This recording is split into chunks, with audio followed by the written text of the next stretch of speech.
क्या हो जब दो कपल एक नए अपार्टमेंट में शिफ्ट हुए हों और उन्हें वहां पर एक बेहद ही पुराना फ्रिज मिले, जिसकी सच्चाई ये है कि वहां पूरी एक बसी दुनिया है। आगे कपल उनके साथ क्या करेंगे वो हम जानेंगे इस American episode love death and robot में।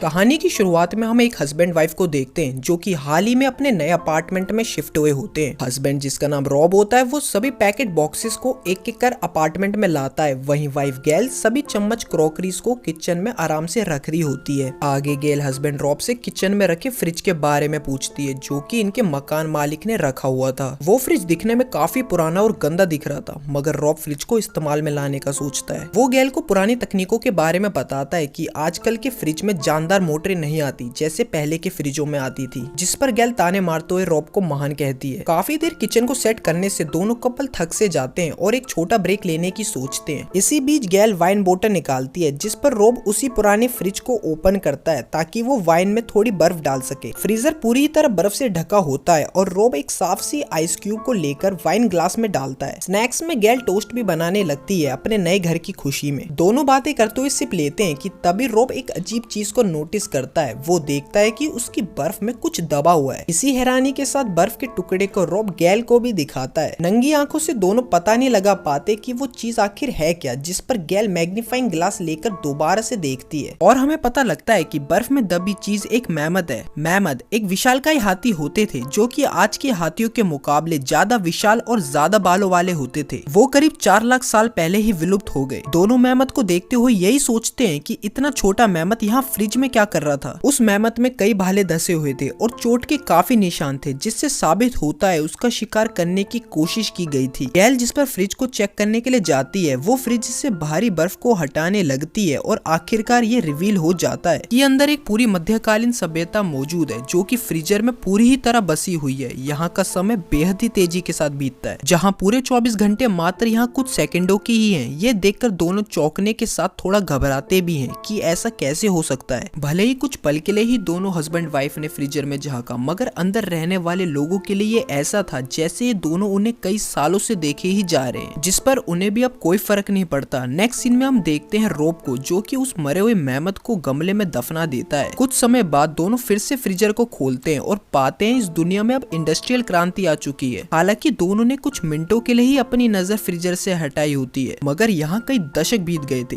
वो उन लोगों को तेजी के साथ इमारतें और घरों को बनाते हुए देखते हैं। यहाँ कंस्ट्रक्शन पल भर में ही पूरा हो रहा था। वहीं हमें उस दुनिया के दो मजदूरों को बात करते हुए दिखाते हैं जो दोनों को पागल कहते हैं कि वो रोज उन्हें देखते रहते हैं और अब वो गेल के दांतों में पालक अटकी देकर उग से गए हैं। बाहर हस्बैंड वाइफ को ये लगता है कि अंदर दुनिया के लोग उन्हें भगवान समझते हैं। खैर देखते ही देख इंडस्ट्रियल एरा बदल जाता है। आज के मॉडर्न एरा में इमारतों की ऊंचाइयां और बढ़ जाती हैं। कुछ मक्खियां जितनी चीजें आसमान में उड़ती हैं, जिसे देख रॉब तो काफी कंफ्यूज होता है, मगर गेल उसे बताती है कि ये एयरप्लेन्स हैं। वो दोनों बच्चों की तरह एक्साइटमेंट में देखते हैं और इसी तरह आज की दुनिया सा वक्त आ जाता है। रॉब हंसते हुए स्टारबक्स के हेडक्वार्टर को देखने के लिए थोड़ा पास जाने लगता है, पर तभी एक बड़ी मिसाइल शहर के बीचों बीच गिर जाती है जिससे पूरे शहर में धमाका होता है और रॉब घबरा कर नीचे गिर जाता है। गैल पीछे से हस्बैंड को उठाने लगती है, मगर फ्रीजर के अंदर तो युद्ध हो रहा होता है। ऐसा लगता है ये वर्ल्ड वॉर 3 की शुरुआत है। दोनों कपल बिन कहे समझ जाते हैं कि यही इंसानियत का कड़वा सच है और गैल फ्रिज को बंद कर देती है कि वो कुछ समय बाद आएंगे। इतने में उनका पिज्जा आ जाता है। दोनों मस्त आराम से खा रहे होते हैं, इस बात से बिल्कुल बेखौफ कि उनके फ्रीजर में परमाणु युद्ध चल रहा है। करीब 1 घंटा बीत जाता है। रॉब जानना चाहता था कि अंदर का मंजर कैसा होगा। दोनों घबराहट में फ्रीजर को एक बारी फिर से खोलते हैं। अंत तक उन्हें यही लगता है कि इंसान पूरी ही तरह विलुप्त हो गए होंगे, मगर वो ये देख शांति के साथ सांस लेते हैं कि अंदर लड़ाई खत्म हुए कई सौ साल बीत गए और मैनकाइंड ने दोबारा खुद को पैरों में खड़ा कर लिया है। अब की दुनिया वैसी थी जैसे पहले कभी नहीं हुई। ये टाइनी शहर बेहद ही सुंदर चमचमा रहे होते हैं। हर तरफ गगन चूमती इमारतें और उनसे पूरी ही तरह जुड़े ये आधुनिक ब्रिजेस इस बात की तरफ इशारा करती है कि हम इंसानों को अभी बहुत तरक्की करनी है। खैर इसी बीच एक पिरामिड बनता हुआ नजर आता है। दोनों बात करते हैं कि शायद सभी इसी पिरामिड के अंदर रहा करेंगे, मगर जब वो चीज खुलती है वो पूरे ही शहर को अपने अंदर समा लेता है जैसे कोई ब्लैक होल, और इसी तरह एक तारे जैसे एनर्जी का गोला हमें देखने को मिलता है। वो भी बिल्कुल बीच में। एक वक्त ऐसा भी आता है वो एनर्जी ब्लास्ट हो जाती है और उनके अपार्टमेंट में स्पार्कलिंग होने लगती है। ये देखने में दोनों को काफी सुंदर लगता है। स्पार्क्स हर तरफ ऐसे कूद मारते हैं जैसे कोई जुगनू हो। उनको समझ में आ जाता है कि आगे फ्यूचर में ऐसा दौर आएगा, हम इंसान ब्रह्मांड के सभी रहस्य जान पाएंगे और अंतरिक्ष में कभी भी आ और जा सकेंगे। ऐसे वो रोशनियां कुछ समय तक उनके साथ रहती हैं और फिर से फ्रीजर के अंदर बने उस एनर्जी के गोले जैसे में मिल जाती हैं और धीरे धीरे गायब सी होने लगती है। यही है इस दुनिया का अंत। फ्रीजर पूरी तरह खाली सा हो जाता है जैसे कि वैक्यूम स्पेस। रॉब को उम्मीद होती है शायद दोबारा कुछ हलचल होगी, मगर गैल को ऐसा नहीं लगता। नेक्स्ट सीन में हम देखते हैं रॉब को जो कि फ्रिज का प्लग निकाल उसे बंद कर देता है और दोनों फिर गले मिलते हुए बात करते हैं कि वो लक्की है जिन्होंने इंसानियत का भूतकाल, वर्तमान और भविष्य कुछ घंटों में ही देख लिया। और हमें फिर अगले दिन का समय दिखाया जाता है जहाँ वो अपने दिनचर्या का काम करने लगते हैं, मगर बीती रात की वो घटना उनको अभी भी सोचने पर मजबूर करती है कि आगे क्या हुआ होगा। वो आखिरी बार फिर से फ्रीजर खोलने का डिसाइड करते हैं और पाते हैं बिल्कुल ही नई दुनिया को जहाँ डायनासोर का राज है। वहीं कुछ वानर भी मरे हुए डायनासोर का मांस खा रहे होते हैं। कुछ उनसे जान बचाकर भागते दिखते हैं। जहाँ दोनों कपल वो चीजें देखते हैं जो आइस एज से पहले घटी थी। इसी के साथ उन्होंने सभी वो चीजें देख ली होती हैं जो घटी हैं और जिनका घटना अभी बाकी है। इस एपिसोड में बेसिकली ये बताया गया है कि धरती में जीवाणु से प्राणी हम कैसे बने, कैसे हमने अपने आप को इवॉल्व किया। कहानी में ये तो नहीं बताया गया कि ये छोटी सी दुनिया इस फ्रिज में कैसे बनी, मगर ऐसा माना गया है कि जो इस फ्रिज के पुराने ओनर थे उन्होंने ये फ्रिज यहीं पर ही रख छोड़ दिया। शायद वो इस दुनिया की उत्पत्ति और अंत देखकर बोर हो गए होंगे। इसी के साथ ये एक्सप्लेनेशन खत्म होती है। Thanks for watching.